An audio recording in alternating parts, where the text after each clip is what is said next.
Olá, tudo bem?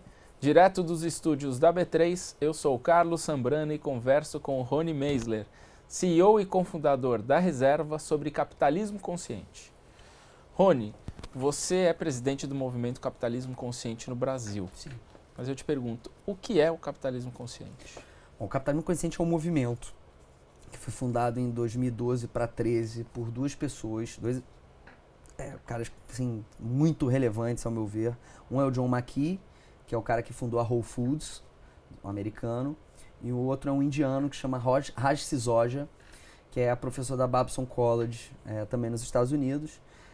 O movimento parte de um estudo feito pelo Raj dentro do ambiente científico universitário, para compreender a maior razão, o maior fator entre investimento em marketing e faturamento. Ele fez esse estudo sem maiores pretensões e ele descobriu um grupo de empresas que tinha uma razão de proporcionalidade muito grande entre o investimento em marketing e o faturamento. Ou seja, gente que investia muito pouco em marketing, percentualmente falando, para faturar muito alto. Uhum. E ele começou a estudar essas empresas e ele descobriu que o fato em comum entre elas é que elas eram empresas cidadãs, né? Porque numa sociedade a gente tem três entidades. A gente tem o Estado, que vive e arrecada para o bem-estar social, ou seja, é o maior responsável pela sociedade, obviamente, mas nós também temos a sociedade civil e a iniciativa privada. O fato do Estado ser o maior responsável não tira a responsabilidade da sociedade civil e da iniciativa privada. É a mesma coisa, o cara reclamando do país e jogando lixo no chão, ou o empresário reclamando do país e sonegando, ou não investindo para gerar valor aqui dentro do país, né? Então o movimento descobriu que essas empresas pensavam dessa maneira, o movimento Raj descobriu que pensavam dessa maneira e resolveu escrever um livro a respeito de como essas empresas se comportavam. E ele escreveu primeiro um livro que chama Firms of Endearment, que ele narra a história de várias que empresas eram essas. A Starbucks, a Southwest Airlines, a Patagônia, Virgin, várias empresas americanas. Esse livro foi um sucesso, explodiu a boca do balão, e aí o John convidou o Raj para criar um movimento ao redor desses valores, e eles deram o nome de Capitalismo Consciente, e para lançar esse movimento eles lançaram um livro que se tornou um best-seller universal, que se chama Capitalismo Consciente. É um livro de capa amarela, aqui no Brasil já está disponível em todas as livrarias, e que usa a Whole Foods como case para descrever o que é o movimento. E como é que você aplica esse conceito aqui no Brasil? Na sua marca, Tá. Como é que você aplica o conceito do capitalismo consciente? Como ele se traduz na marca Reserva? Bom, uma empresa consciente é uma empresa, primeiro, que tem um propósito muito claro. O propósito da Reserva é cuidar, emocionar e surpreender as pessoas todos os dias. E que manifesta e opera esse propósito para todos os stakeholders que estão ao redor dessa empresa, todas as entidades que estão ao redor da empresa. Que as principais são, né, as nossas pessoas, as pessoas que trabalham na marca, os consumidores, os fornecedores e as comunidades que estão ao redor da marca. Então, no nosso caso, cuidar, emocionar e surpreender as pessoas todos os dias é o propósito. De que forma a gente... esse propósito se manifesta para essas quatro entidades. Então, sei lá, vou dar 1 ou 2 exemplos por entidade. Então, para as nossas próprias pessoas, tá? A gente tem... Você diz seus funcionários. Os meus funcionários, tá?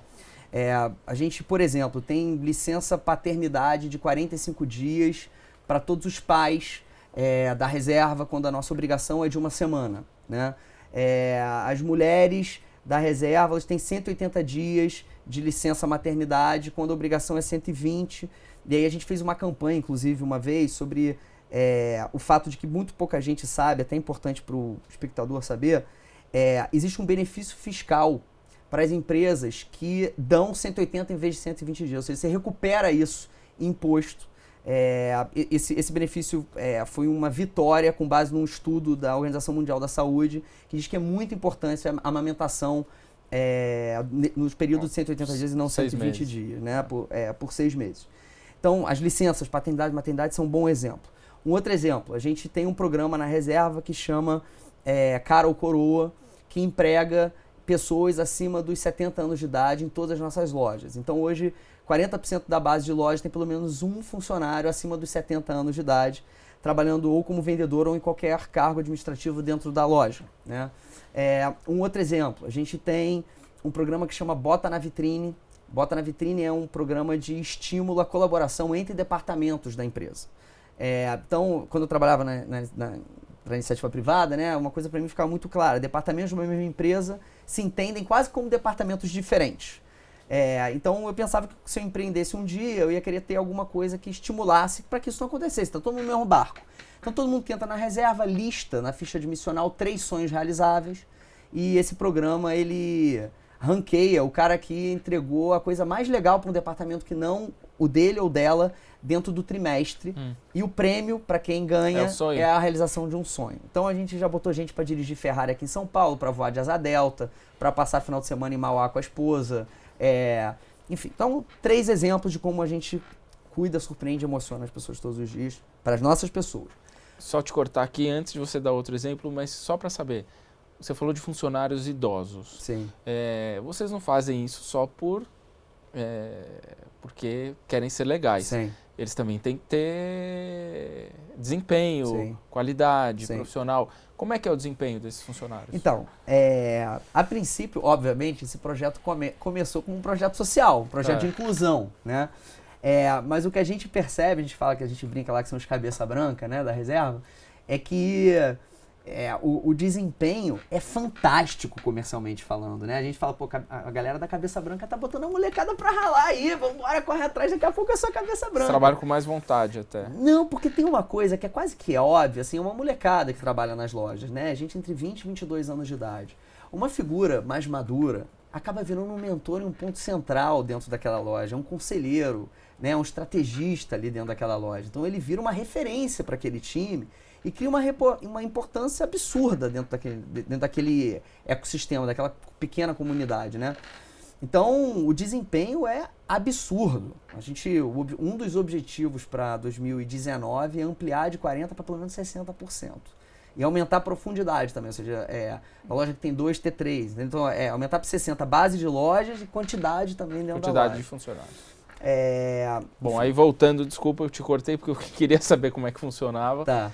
Você estava falando internamente, o que vocês fazem internamente. Sim. E aí agora para os consumidores, né? Como é que esse propósito ele se manifesta, né?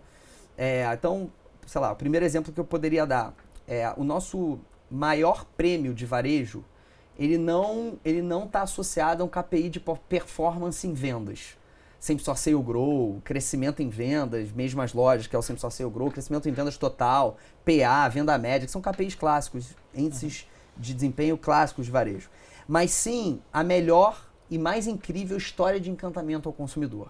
Ou seja, se um consumidor entrar dentro da loja e ele for atendido e encantado de uma maneira assim, extremamente surpreendente, a maior premiação semestral de varejo, ou seja, o maior cheque em dinheiro vai ser para essa história e não para a maior Como que você fica sabendo a história? Então, de todas as suas lojas? A gente criou um ecossistema para ir acumulando essas histórias. Então, nós temos uma reunião semanal de vendas, em que todos os supervisores regionais participam e a diretoria de vendas.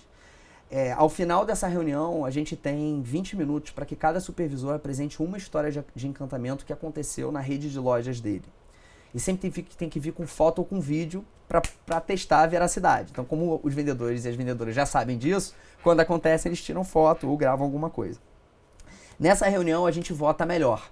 Isso vai acumulando dentro de um banquinho de dados que a gente tem lá, e a gente tem um comitê de todas as áreas da empresa que se reúne no final desse semestre, prévio à convenção, para eleger a melhor história, e é essa história que ganha. Tá? Entendi. E acabam acontecendo histórias incríveis. A história do chopp, por exemplo, uma história maravilhosa. Entrou um gringo, foi abordado em inglês, ficou pé da vida, e a menina, mas ficou da pé da vida, eu falo português, ele falou, né? Mas fala porque aprendeu, porque vive aqui, eu tenho uma filha aqui. Ela começou a conversar, descobriu que ele gostava de tomar chopp na Mureta da Urca, no Rio. Pediu um chopp em cima do boteco, eu nunca podia imaginar que ia subir o garçom com uma bandeja e um chopp pela escada rolante do shopping. O gringo ficou doido, bebeu a cerveja, foi embora, deu 20 minutos, sobe o mesmo garçom com uma bandeja e 20 chopps em cima da bandeja. Pra todo mundo da loja. Aí a menina ficou louca, falou, cara, você tá doido? Que isso? Quem pediu isso? Aí o garçom ficou pé da vida, falou assim, pô, Não tô entendendo mais nada. Tem um gringo doido lá embaixo, mandou subir essas cervejas pra vocês aí, vocês estão reclamando agora? Né? Então ele retribuiu o carinho e o cuidado. Essa menina ganhou o nome do programa é Movendo o Céu à Terra pelo cliente. Então esse é um exemplo de como se manifesta para os nossos consumidores. Outro exemplo que eu acho que é super ilustrativo é o cupom de transparência. Toda venda que a gente faz na reserva, junto com o cupom fiscal, a gente anexa um relatório gerencial de transparência. É um mini demonstrativo de resultado que vai do faturamento bruto ao lucro naquela transação. Passando pelos impostos, passando pelo DNA. Mas quanto cada peça, ou discriminando... Cada venda, cada venda. Ticket, aquela venda. Cada venda. Você gastou, por exemplo, um ticket que eu uso, que eu tenho a foto para mostrar sempre quando me perguntam, é um ticket que foi de R$ 69,00 de faturamento, a gente pagou quase R$ 21,00 de impostos e comissionamentos, e a gente lucrou R$ 10,00 com aquela peça. Então a gente fala que é perfeito, a gente falou aqui das polêmicas da marca, dentro desse ambiente de criativo, de realização pessoal, além de profissional, a gente não vai ser nunca. A gente vai errar. E que bom que a gente erra, porque quando a gente erra, a gente aprende. Mas honesto a gente tem que ser sempre. Então vamos ser transparentes, vamos ter que pedir desculpa, vamos pedir desculpa. Também quando a gente não está errado, a gente vai explicar o contexto, vai falar que a gente não está errado. Honesto tem que ser sempre. Então o cupom de transparência é um negócio de valorização do consumidor e respeito ao consumidor que repercute enormemente como consequência, né? Assim, gera um resultado absurdo. Um outro exemplo de como se manifesta para o consumidor. Nossos pontos de venda também são pontos de encontro. Então a gente tem dentro da loja hoje barbearias, cafeterias, tem restaurante de alimentação saudável. A loja do Santos Dumont no Rio tem uma área VIP para os nossos clientes esperarem o voo tomando uma coisinha. Por quê? Porque aquilo ali, a gente está cuidando dele. Tem muita gente que entra lá, consome, é de graça, não tem que pagar nada, vai embora e não compra. Mas no momento que precisar comprar, vai lembrar de que, houve aquele carinho e aquele cuidado ali dentro do ponto de venda. Ô Rony, o mercado de moda é um mercado que é muito atacado, e eu estou falando isso globalmente, tá? Por usar mão de obra escrava. Tem casos de várias marcas aí conhecidas no mundo inteiro, internacionalmente, sim, que já foram pegas comprando peças de fornecedores que usam mão de obra escrava, sim, que acaba afetando a marca. Sim. De que forma que você pode se blindar disso com esse discurso do capitalismo consciente? Não, eu ia chegar no stakeholder fornecedor. Era o próximo depois do consumidor. Então eu me adiantei. Cara, estamos muito em conexão. Fornecedor é o seguinte. Vamos falar de capitalismo consciente, vamos falar de responsabilidade social na cadeia, né? Primeiro, capitalismo consciente. O produto da reserva é prioritariamente feito no Brasil. O melhor negócio está na Ásia. Ele é, sei lá, quase 40% melhor na Ásia. Se a gente fornecesse Ásia em vez de Brasil, eu ia ter um produto quase 40% mais barato, tá? Para compra, do ponto de custo. A gente opta ideologicamente por fazer no Brasil. Por quê? Porque aqui a gente tá. Foi esse país que a gente fez. A gente ama. Foi nesse país que a gente fez. A gente ama esse país. E aqui a gente ideologicamente entende que a gente tem que gerar renda e emprego. Então, 94 e uns quebrados por cento da produção da reserva é feita no Brasil. Por que não é 100? Porque não é todo mundo que pensa igual a gente, infelizmente. E muitas indústrias quebraram no país. Então, por que é prioritariamente? A gente só não faz Brasil quando não nos atende em escala ou em qualidade. Assim, tentamos todos, não tem a qualidade que a gente precisa entregar ao consumidor ou não tem escalabilidade para nos atender. Bom, além disso, para o fornecedor, de que maneira a gente entrega a marca a responsabilidade social ou ajuda a entregar a responsabilidade social? Existe uma associação no Brasil que chama BVTEX, que é uma associação que garante a responsabilidade social e ambiental na cadeia têxtil, na indústria têxtil, né? Nós somos associados à BVTEX há muitos anos, nem sei dizer, acho que desde que a BVTEX surgiu. O que a gente faz através da BVTEX? A gente audita a cadeia até a geração em que há risco. O que significa geração, né, dentro da cadeia têxtil? Você é um fornecedor de camisa. Enquanto fornecimento, a camisa não termina ali, porque você vai pedir um botão de alguém, você vai pedir a linha de um outro alguém, você vai pedir a matéria-prima de um outro alguém.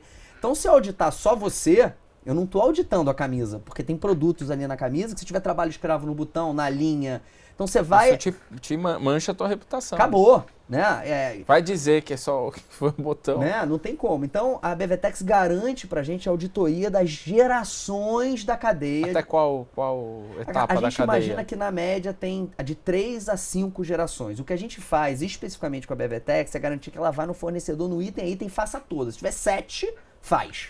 Tá? Então a gente fala gerações porque no nosso caso é todas. Tá? Mas para quem está ouvindo e quiser fazer, em média tem 3 a 5. Não vai passar de 5. Tá? E a gente fez isso muito antes desse ambiente, até mesmo antes de eu virar presidente do Capitalismo Consciente, ou desse ambiente em que o consumidor procura isso e quer saber isso. A gente fez isso porque a cavalo, aí tá falando por quê? Você falou o negócio do... Faz por a coisa social, mas faz também porque tem performance na questão dos idosos.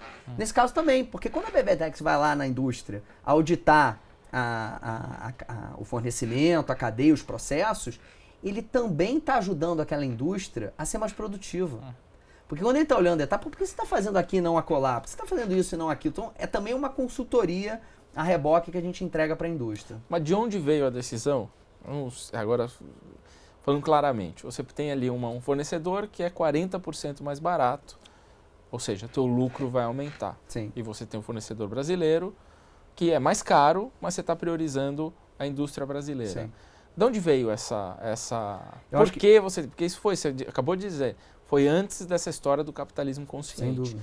De onde veio essa história? Falou, não, vou fabricar no Brasil, não vou pegar o fornecedor mais barato. Assim, quando a gente fala que a gente optou pela nossa independência na gestão, que a gente optou por ser uma marca independente que pode falar o que pensa, fazer o que quer, a gente optou por isso. Porque nós somos empreendedores, nós não somos executivos. O empreendedor, ele faz muitas coisas que ele acredita por credo, por entender valor nisso no longo prazo. E esse é um caso. Assim, poxa, a gente começou fazendo, como eu contei aqui a história, fazendo produto no Brasil. Se não fosse a indústria nacional, a gente não existiria. Fornecedor que tinha mínimo de 200, 300 peças, fazia 30 pra gente, 20 pra gente, né? Que era o fornecedor que a gente queria, que tinha qualidade, que era o que a gente ia entregar. E aí na hora que a gente cresce, porque o produto é mais barato lá fora, a gente abandona esse fornecedor. Ou seja, teve uma espécie de gratidão sem também sem dúvida. a quem te ajudou no início. Sem dúvida. E a gente entende que por isso também vai ter muito mais produtividade. O cara sabe, o cara compreende que a gente está sendo grato, que a gente está priorizando, enquanto está todo mundo abandonando ele, indo para a Ásia, a gente está, vamos lá, vamos construir junto. Mas é o seguinte, esse processo aqui a gente também precisa melhorar, porque a gente precisa ter uma camisa melhor assim, ou assado. Né? A gente cansou de financiar maquinário para a indústria local que precisava crescer, porque também tem isso, né? Esse país é difícil, acesso a crédito, né? A burocracia. Como é que o cara investe na indústria, né? Então, acho que tem uma visão empreendedora que é, sim, da liderança para tomar essa decisão, porque senão não acontece. Vocês têm outra iniciativa que é uma peça, 5 pratos de comida, né? Como é que funciona isso? Vocês dão o prato de comida, vocês dão dinheiro que equivale a um prato de comida? Porque eu vi a campanha de vocês, dizem que viabilizamos 5 pratos de comida. O que é de fato? Como é que ela funciona? Então, é o quarto stakeholder, que são as comunidades, que é o último, né? Estou me adiantando de novo. Não, você está me guiando, está maravilhoso. O que é um P5P? Tá? A gente tem vários projetos sociais de marca, fazer outra entrevista aqui, falar são 4, na verdade, de todos. Então, um P5P é um desses projetos. E ele nasce por quê? Aí explicando o contexto. Eu queria fazer um projeto, nossos projetos eram difíceis de explicar para o consumidor. Assim, a gente tem um projeto, por exemplo, que chama Rebeldes com Causas. O que é isso? A gente apoia o empreendedor social brasileiro. Então a gente encontra anualmente até 10 empreendedores, entende o projeto deles, entende os desejos deles, os sonhos deles dentro daquele projeto, e a gente se engaja para construção a 4 mãos de um dos sonhos que ele escolhe. Como é que a gente faz isso? A gente dá dinheiro, obviamente, para ele, porque ele vai precisar. Então, se o cara tem um projeto social na Ilha do Marajó e ele quer construir uma escola lá, digamos que seja esse o sonho dele. A gente dá o dinheiro para construir a escola e, além disso, a gente abre um programa de voluntariado interno para que as nossas pessoas, em horário de trabalho, possam, a 4 mãos, construir com ele. Só que vai explicar isso para o consumidor na ponta. É muito difícil. E a gente acha que passar o bem adiante é também fazer o bem. Então, a gente queria ter um projeto de marca que o consumidor se sentisse participando naquela entrega. Então, tinha que ser muito fácil de explicar. Eu queria fazer alguma coisa que fosse, cara, ó, eu compro essa peça e faço aquilo. Assim, sem percentuais malucos e tal. E eu queria fazer com educação. Sei lá, um dia de escola, ou um kit de material escolar, ou qualquer outra coisa. E aí eu fui entregar um projeto social do Rebeldes com Causas em Pentecoste do Norte, que fica a 100 km de Fortaleza. E, enfim, não cabe aqui explicar o projeto, mas na volta um menino da região me pediu carona de carro, o Neto. E eu resolvi conversar com ele sobre esse projeto. Falei, ó, tô pensando em fazer um projeto assim assado, né? Quero fazer com educação e tal. Vou te fazer uma pergunta. Na hora do almoço, quando você tá com fome, você consegue trabalhar? Aí eu falei, não, mal-humorado, dor de cabeça, impossível. Cara, você pode montar a melhor escola do mundo. Se o moleque tiver com fome, ele não vai prestar atenção em nada. O problema desse país é a fome. Vocês lá na bolha que vocês vivem, vocês acham que o problema é a educação. Óbvio que a gente tem um problema de educação. Mas o maior dos problemas disparado é a fome. Tem muita fome nesse país. E aquilo, Sambrana, foi um soco na minha cara, assim. Eu acho que foi um ponto de virada pessoal. A gente vivia, foi 2014, a gente vivia, a Dilma tinha acabado de ser reeleita, se discutia com a questão assistencialista do Bolsa Família. E a grande verdade, assim, o que eu entendi ali no carro, foi assim, cara, a fome é muito mais urgente que essa discussão, cara. Dá comida, depois entende se é assistencialista ou não, saca? Então, Sim.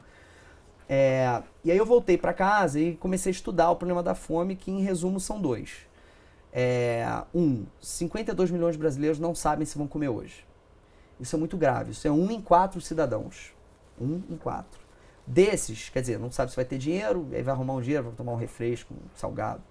Desses, 7 milhões não vão comer nada hoje. Nada, tá?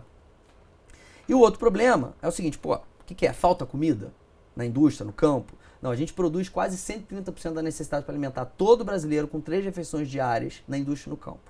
O que falta é acesso, porque a gente desperdiça. Não desperdiça. Você deixa comida no prato, você compra no supermercado e deixa vencer e joga fora, ou joga fora ainda no prazo de validade. Não aproveita o fruto, hortaliça, verdura até o final, né? A gente desperdiça até 40% de tudo que a gente consome, tá? Isso é sociedade civil. Iniciativa privada, existem leis federais que impedem a doação. De doar comida que sobra. Né? O que é um absurdo. Quer dizer, a gente tem até algumas causas já ganhas nesse processo para acabar, porque criminaliza a iniciativa privada se acontece alguma coisa com quem recebe aquele alimento. Então, sei lá, uma indústria panificadora, doa um pão, alguém passa mal e entra na justiça, vai processar e vai ganhar. Então isso gera um passivo para essa... E o medo de que o medo da empresa de fazer a doação. Com certeza. Não, medo não faz, porque não pode, muitas dessas empresas são públicas, não pode criar esse passivo para a empresa, né? Eu já escutei de presidente de indústria panificadora, o cara chorando, me dizendo que quando estraga alguma coisa na embalagem, ou um pão dentro do saco, ele chama caminhão de lixo para levar para aterro sanitário. Ele é obrigado. E aí eu comecei a pesquisar, sim, a gente não seria muito irresponsável da nossa parte operar distribuição de alimentos. Isso é um negócio muito complexo, né? Então a gente começou a pesquisar para encontrar gente que fazia isso, ou seja, que pegava o produto aonde ele sobra, assumisse a responsabilidade sobre aquele produto e entregasse, né, aonde falta, né? E a gente encontrou a princípio, um grande banco de alimentos aqui em São Paulo, chama O Banco de Alimentos, é tocado por uma pessoa que chama Luciana Quintão. Eu acho que ela é uma heroína subcutânea nesse país. Pessoas como essa, em qualquer lugar do mundo, seriam mitos, assim, ninguém conhece a Luciana Quintão, estou falando Luciana Quintão. Ela vendeu uma empresa 10 anos atrás, botou todo o dinheiro dela para construir o Banco de Alimentos aqui em São Paulo. obancodealimentos.org, se buscar na internet vai achar. O Banco de Alimentos estava quase fechando quando a gente chegou lá na Luciana. E a gente decidiu conjuntamente, desde 2016, 20 de maio de 2016, a cada peça de roupa vendida na reserva, a gente viabiliza a entrega de 5 pratos de comida através do Banco de Alimentos. Então, vocês repassam um dinheiro... O dinheiro que é necessário para ela fazer a doação de 5 pratos de... entrega de 5 pratos de comida. A entrega de 5 pratos de comida. Isso e é tudo ela, auditado. e ela arrecada esses alimentos como? Como é que é? Como é Então, que é ela isso feito? ela tem, na verdade, ela é uma frota logística. Então, ela Ah. para em indústrias, ela para em supermercados, ela para em mercados, ela para em restaurante, ela pega todo esse alimento, ela traz para um centro de distribuição, ela higieniza, ela separa o joio do trigo, o que tá bom, o que não tá, né? E entrega em creches, orfanatos, hospitais, asilos. Essa mulher é uma, assim... E desde então, quantos pratos vocês Foram viabilizaram? 19 milhões, quase 19 milhões e 100 mil refeições viabilizadas desde 20 de maio de 2016. Isso é o suficiente para alimentar 9.500 pessoas com 3 refeições diárias. O nosso sonho é chegar a 1 milhão de pessoas E os por ano. consumidores abraçaram isso? Muito, muito. Sim, a gente não tem nenhum benefício fiscal para fazer isso. Isso representa de 15% a 20% do nosso lucro em investimento só para um P5P. Isso sai 100% do nosso lucro. Mas isso foi uma decisão ideológica dessas que a gente falou que você entende valor no longo prazo, e é impressionante como ela funciona. Assim, quantidade de mensagens que eu recebo, acabei de deixar 15 pratos lá, acabei de deixar 20 pratos lá, 30 pratos lá, sei lá, e a emoção com que as pessoas relatam a sensação delas estarem fazendo porque são elas que estão fazendo essa doação. Nos contra-cheques dos nossos vendedores, todo mês a gente entrega junto a quantidade de pratos que eles viabilizaram. Tem uma premiação na convenção pro vendedor, pro gerente, pra loja que viabilizou a maior quantidade de pratos. Isso ressignificou completamente a companhia. Rony, uma última pergunta. Para o empreendedor que está assistindo a gente, muitos têm receio. Falam, não, mas vou pegar parte do meu lucro e vou destinar para isso. Ou vou comprar de um fornecedor local e se eu posso comprar de alguém mais barato lá. Assim, rapidamente, dá para ganhar dinheiro sendo um capitalista consciente? Com toda certeza. Acho que a gente é um bom... Acho que foi por isso que eu fui convidado para ser presidente do Brasil, do movimento, né? Porque é um exemplo prático de que quando você pratica os valores do movimento, de fato você consegue prosperar, né? Acho que a gente tem no Brasil uma questão, que essa coisa, quem faz o bem não diz a quem, né? Que na minha opinião é errada. Por que errada? Porque passar o bem adiante é também fazer o bem. Então, no país do oportunismo do mal, em que a gente abre o jornal todo dia e vê os oportunistas das negociatas, da corrupção, das sacanagens, poxa, que as empresas então sejam oportunistas do bem e que outras, copiando elas, também sejam oportunistas do bem, porque é disso que a gente precisa mesmo. A gente precisa de mais participação social da iniciativa privada. Então, sem dúvida, dá pra ganhar dinheiro. Agora, para se ser empreendedor, acho que tem 2 frases que responderiam a sua pergunta. Primeiro, não tem como ser diferente sendo igual, né? Não tem como... A gente fala diferente, a gente costuma falar isso direto, assim. A gente é diferente porque a gente é de verdade. A gente é o que a gente é. A gente faz o que a gente acredita, a gente fala o que a gente pensa. E eu acho que isso é muito associado à questão empreendedora, né? O empreendedor... ele é um cara que está ali se realizando ao mesmo tempo que ele está construindo um negócio. Vida e negócio não tem nem linha tênue, é a mesma coisa, né? E nesse sentido é preciso coragem para tomar decisões que nem sempre no curto prazo, na planilha, se explicariam. Não necessariamente a dos 40% mais caro, pode ser 10, pode ser 5, pode ser 1, né? Ou do 20% do lucro, né? O que eu posso dizer é que no meu caso, ao longo desses últimos 10 anos, que não foram anos tranquilos para o país, principalmente concentradamente nos últimos 5 anos, né? Poxa, não faltou trabalho, a gente não trabalhou mais do que os nossos colegas de mercado, muito pelo contrário, todo mundo é muito trabalhador, varejista sua, né, diuturnamente, é um negócio muito operacional.